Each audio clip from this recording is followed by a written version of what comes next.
অবশেষে মুখ্যমন্ত্রী শুভেন্দু অধিকারী বুঝতে পারলো যে বাংলার বেশিরভাগ মহিলার যোগ্য থাকা সত্ত্বেও কেন অন্নপূর্ণা যোজনা পায়নি, এবং তিনি এটাও কথা দিয়ে গেলেন যে আর একটু সময় দিলে সেই যোগ্য মহিলারাও কিন্তু অন্নপূর্ণা যোজনা পাবে, এবং যে সমস্ত অযোগ্য মহিলা আপাতত বেশিরভাগ অন্নপূর্ণা যোজনা পেয়েছে তারা কিন্তু বঞ্চিত হতে চলেছে।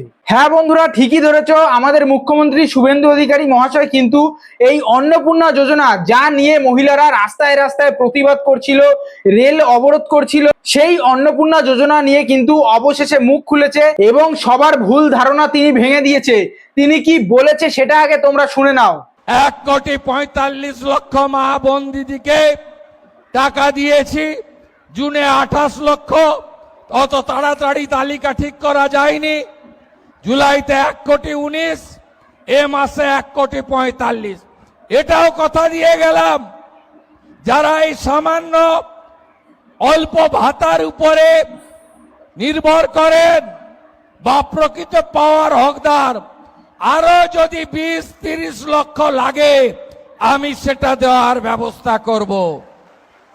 কিন্তু ধমক চমক দিয়ে, রিল বানিয়ে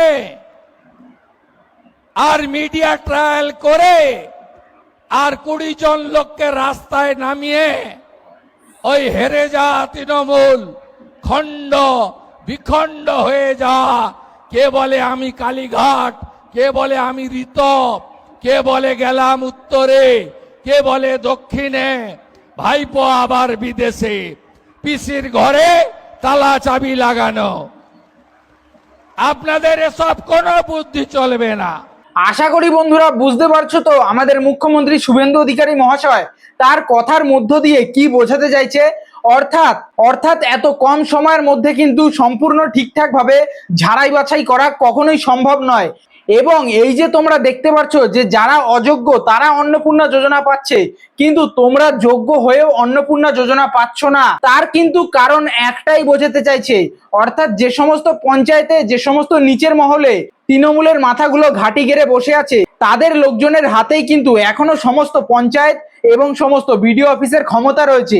তাই তারাই কিন্তু এই সমস্ত বেছে বেছে যারা অযোগ্য, যারা আগেকার সরকারকে সাপোর্ট করতো শুধুমাত্র তাদের দিচ্ছে অন্নপূর্ণা যোজনা, এবং যারা যে সমস্ত গরিব মানুষরা বিজেপি সরকার বা ভারতীয় জনতা পার্টির ওপর ভরসা রেখে অন্নপূর্ণা যোজনা পাওয়ার জন্য ভোট দিয়েছিল তারাই কিন্তু পাচ্ছে না অন্নপূর্ণা যোজনা। এবং তার কিন্তু প্রধান কারণ ওই আগেকার সরকারের যে সমস্ত মাথাগুলো বসে আছে তারাই একমাত্র প্রধান কারণ।